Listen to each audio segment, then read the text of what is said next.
The exhibits cover a wide range of art forms, from painting and sculpture to installation, spanning the mid-60s to the present time.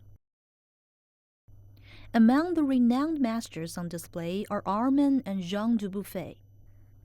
Armand is best known for his works of accumulation, gathering various objects such as machine parts, tools, and even debris, whereby each individual item becomes incorporated into a collective identity. Jean Dubuffet initiated the concept of art brut, which explores new visual languages and contexts, as well as new materials. The exhibition also features works from two Chinese artists, Wen Fang and He An, offering visitors a chance to compare and contrast Chinese and Western approaches. For sculptor and installation artist Angela Palmer, CT and MRI scans are one form of inspiration. Another is the engine of a Formula One car. We're looking at the most advanced engineering in the world. And here you have the V8 exhaust system. I think it's very sculptural, it's very intestinal. So I actually created this, I doubled the size of this and created this in black walnut. Then I took the crankshaft and I created it over 2 meters high, the V8 crankshaft in black walnut. And I just used different parts, I just explored different components of the engine in sculptural forms, but in different materials. So I was given the CAD drawings of the entire engine, life size. I've created it here, as you can see, in multiple sheets of glass. So it's like a drawing floating in a glass chamber. And I drew it in black ink. And if you walk to the side of it, of this piece, it disappears. The show serves as a chronicle of modern art, embracing along the way realism, Dada, and pop art. The French car manufacturer's collection started in 1967, before contemporary art had really caught on, despite the breakthrough in American pop art led by Andy Warhol. But Renault's involvement encouraged artists to mind the seemingly contradictions of art and industry, as curator HINDRY explains. The relation between industry and art is a long one.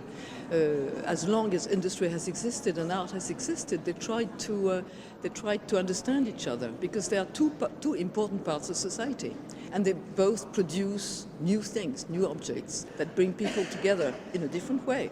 What makes the story of the Renault collection different is that they really went to the artists and said, listen, you're welcome to come to us.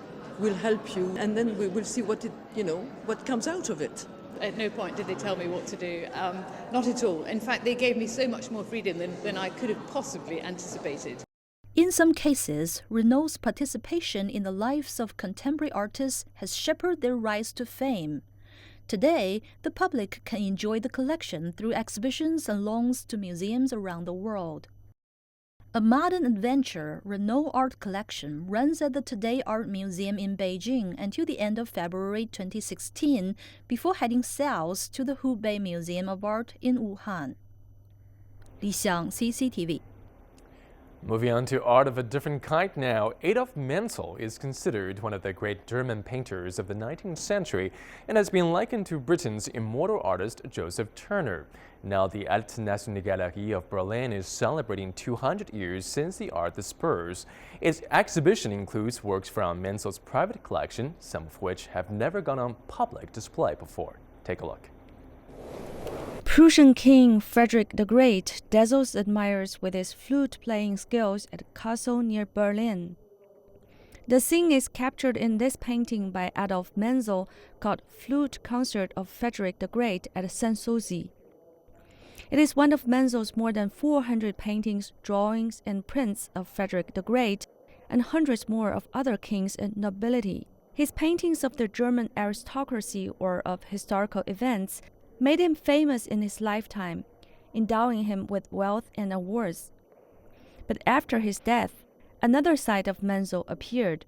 Hundreds of paintings that had never been shown publicly or even to close friends were donated to museums. They revealed a Menzel who painted landscapes, animals, and even his own foot. It is very interesting because there is the official Menzel and the private Menzel. And today the private Menzel is at least as interesting as the official Menzel. I wouldn't say that one is more interesting than the other, but of course it is the case that we get closest to an artist when we can look at his private paintings.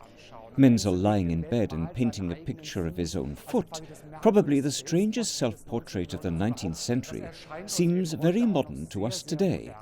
And I think that is what makes Menzel so fascinating, even today. Menzel was born on December 8, 1815 in Wrocław, Poland. When he was a young child, his family moved to Berlin, where his father worked as a lithographer, a type of printer.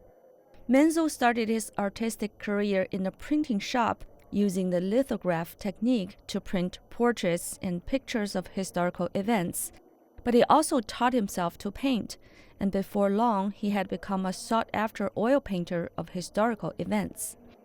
While the paintings of kings and queens and noblemen made him rich and famous, he also had a passion for depicting everyday scenes.